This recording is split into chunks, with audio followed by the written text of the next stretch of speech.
What's up, Internet? This is Corey from Bitfire. I've spent the last 20 years of my software career hacking Internet applications, and today we're going to take a look at the WebArx Web Application Security Platform. Let's check it out.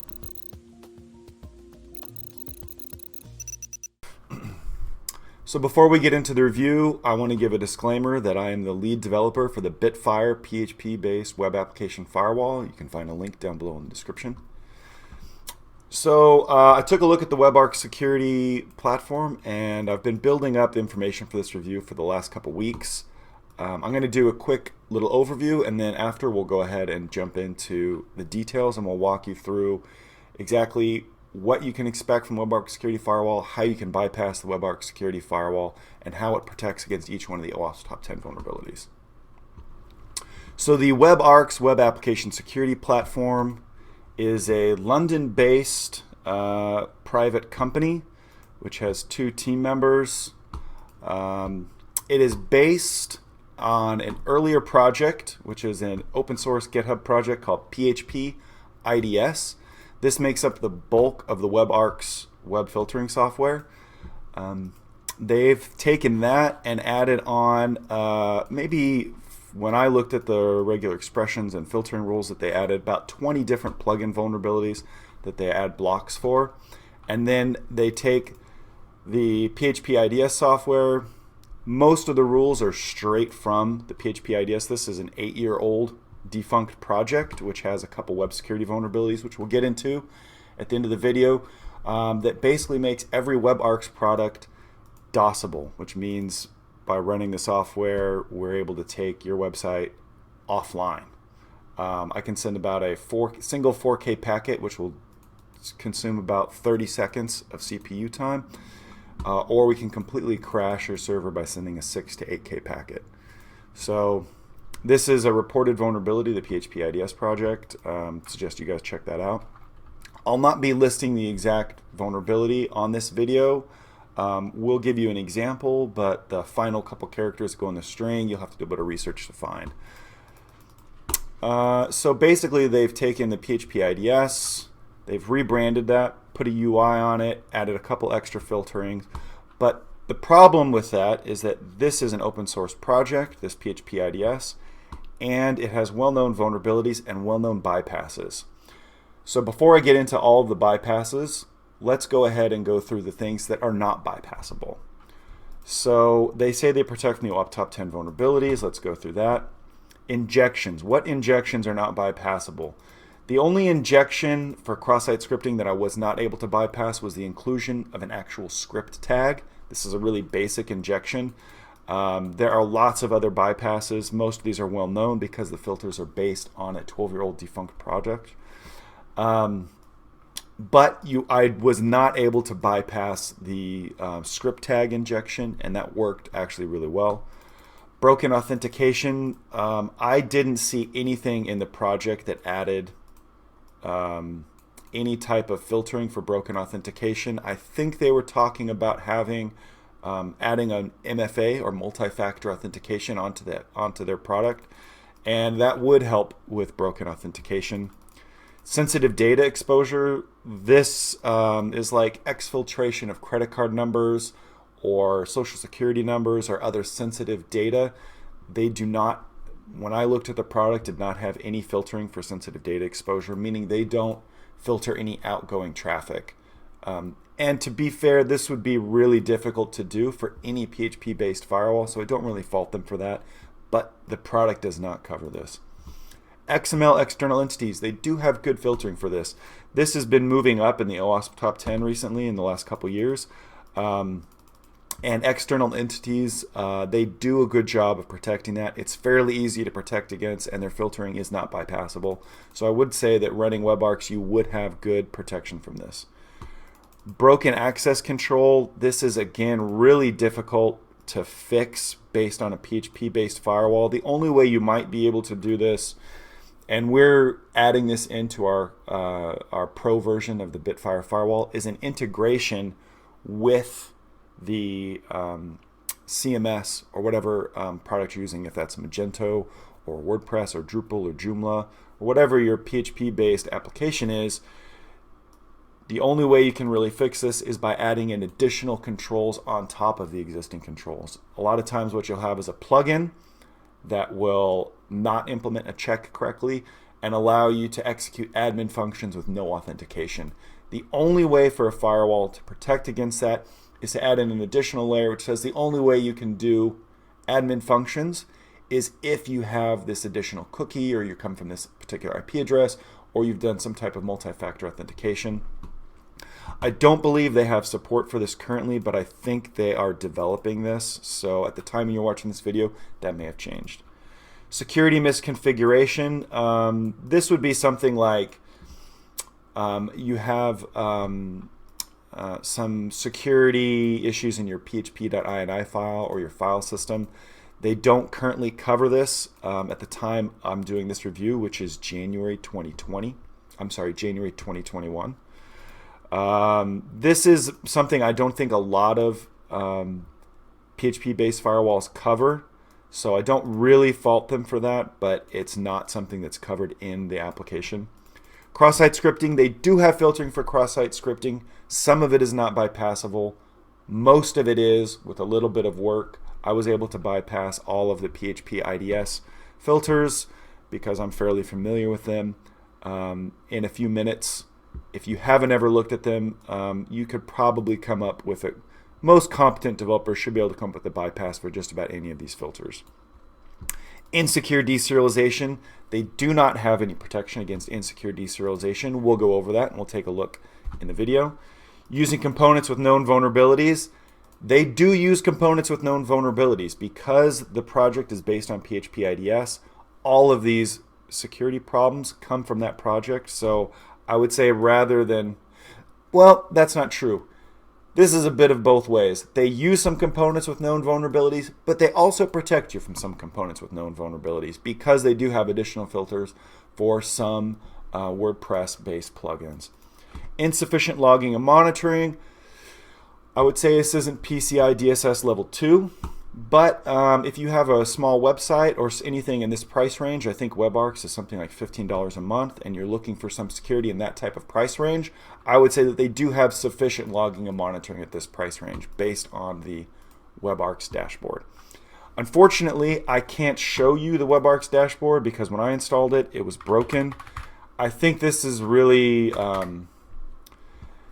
This is probably something with the install because I've installed it twice and maybe something on their backend doesn't work correctly. I'm sure that their servers could get it up and running if I contacted support, but that's not what this video is about. So let's get into the details on exactly how you can bypass the protection that they do offer. So we have our example application here with the SQL injection where we do a select star from post where an ID equals an injectable value, and then we print out the result. That's it. So what does that look like? Well, if we put in post equals 1, we get our data. Now if we put in post equals 1 or 1 equals 1, we get our WebArx firewall blocking the request. Looks like it's doing what it's supposed to be doing, but this is fairly easily bypassable by adding a new line to the injection. Now, this is because it's really difficult to filter this out using regular expressions. And these are really old regular expressions that are from our PHP IDS project, which we can just go ahead and close that window. So how can we use this to hack our server? Well, what we want to do is we want to pull out the password from the WordPress users database, just as an example. So let's see what that looks like. Use WordPress, and let's just select star from WP users, and we want to pull out this encrypted password for cracking offline. Now I've gone ahead and written up a really tiny program here that does that, and basically this is our injection we're going to use. We're going to iterate through our dictionary here. This is all the possible characters that can be in our password, and we're going to one character at a time determine which character is the correct character. So let's go ahead and run that. Now when we run this, we should get this password right here, which shows an example of how to exfiltrate data and then essentially log in as the admin user or any user we want on our WordPress database. Now this is something that we would hope, let's try this again. This is something that we would hope the WebArx Firewall would prevent. That's the point of it. But here we go. We have the first character, which it found as a B. That's the first character after our, this is a PHP pass. This is a prefix that all passwords use. BAE, BAE. So we'll just go ahead and let this run while we do our object injection. This should take about 2 minutes. And again, this server is about 800 miles from my location, so it's not like it's on the same machine.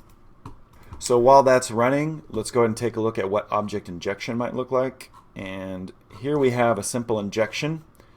This is a class foo, which has a destructor, which, let's go ahead and comment this out, which evals code that's set in this variable. How this is going to work is we're going to deserialize an object. It's going to create a new foo. It's going to set temp to be evil malicious code, and then it's going to eval that code. Most deserialization bugs are not this obvious. They're not this basic. They're a little more complicated, but we're using this for an example of how you can bypass the firewall.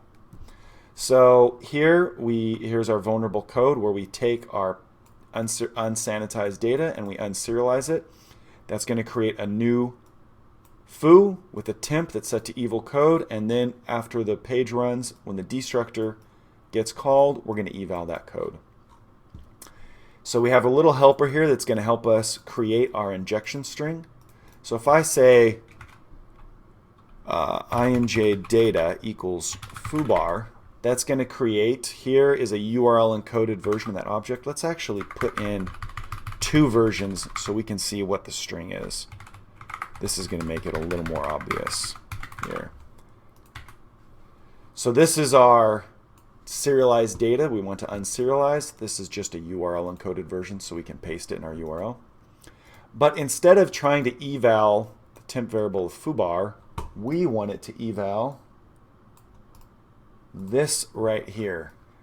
This is, let's take a look here at, this is our injection. Basically, we're going to take a get parameter, which is the name of a function to execute, and then we're going to take a parameter to pass to that function, and we're going to call that function with that parameter. So if I say x equals system and r equals ls-l, that's going to get me a directory listing in my current directory. Basically, this allows us to execute system commands or do code injection right on the system.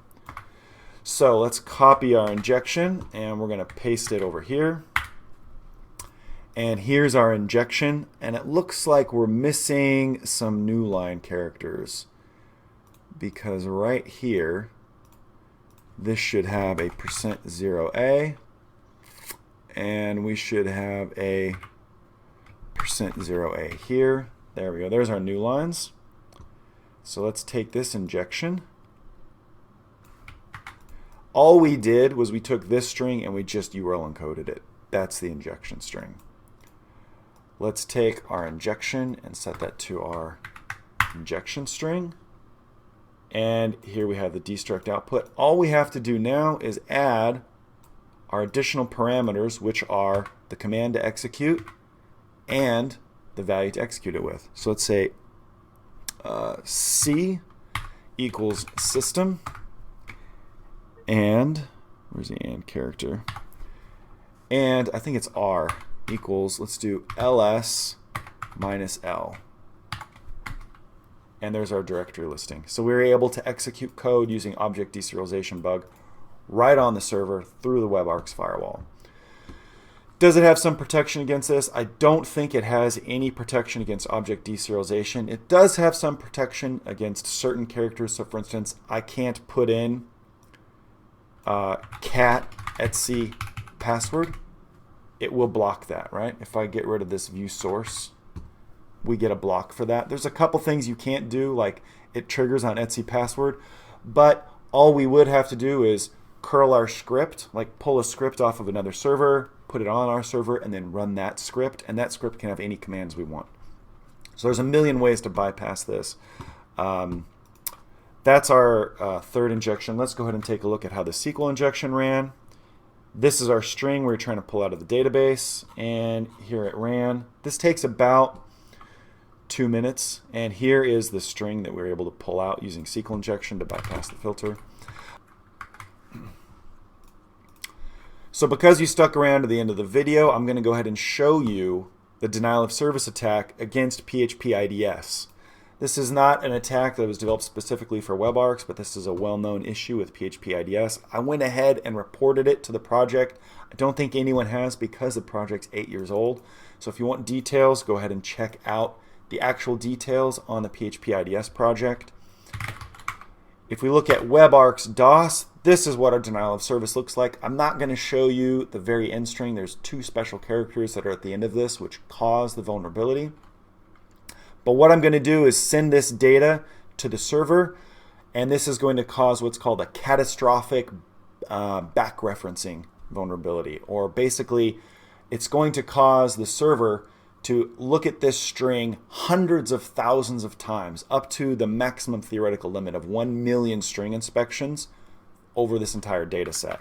What that's going to do is it's going to eat up all CPU resources on the remote server. So this is our server. This is the one with our SQL injection. Let's try that again. And we're going to go ahead and run top so we can see what our CPU looks like.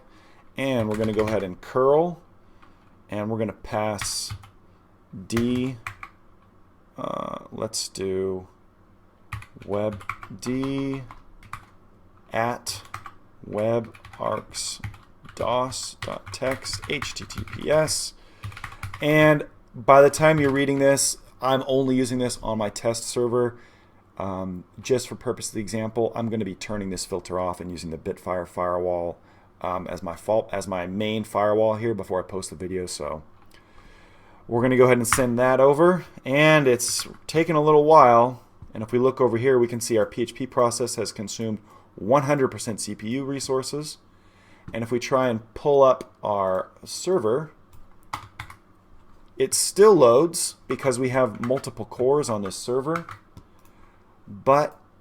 and we're still executing CPU resources. Let's see how many of these we can do. So let's grab our curl, and let's paste this, and we'll background that task. Take a look at our server. We have 4 processes now consuming all CPU resources with 0 idle processes. Still serving data. Let's do a couple more. And we now have 8 PHP processes running. A little bit slower. Send a couple more. This is a T2 micro, and our server's gone. So that's how easy it is to take a server offline using the vulnerabilities in the underlying mechanisms. I hope you guys found this useful. I didn't mean to hit too hard on WebArx, but I did want to do a video reviewing the actual security of available PHP products in the PHP firewall space. If you guys want to see something, I've been working years and years on this product. Take a look at Bitfire Firewall. If you can find any vulnerabilities, we are giving away $250 Amazon gift cards to anyone who can find any issues with the project. Go ahead and report it on the GitHub repo. We have a private beta project with a commercial version with some of our partners here in the local area, totaling almost $500 million in retail sales for some of our partners. Please check it out. I just don't want to see people get hacked. And there's something about selling a security product that is easily bypassable with known vulnerabilities and then charging people extra to fix their software, to fix their site after it gets hacked. So here's our gateway timeout. Anyways, I hope you guys found this useful. Go ahead and check out the software. If there's anything I missed, please leave it in the comments down below. You can contact me in the info, send me a DM. I look forward to talking to you guys, and I'll catch you on the next one. Cheers.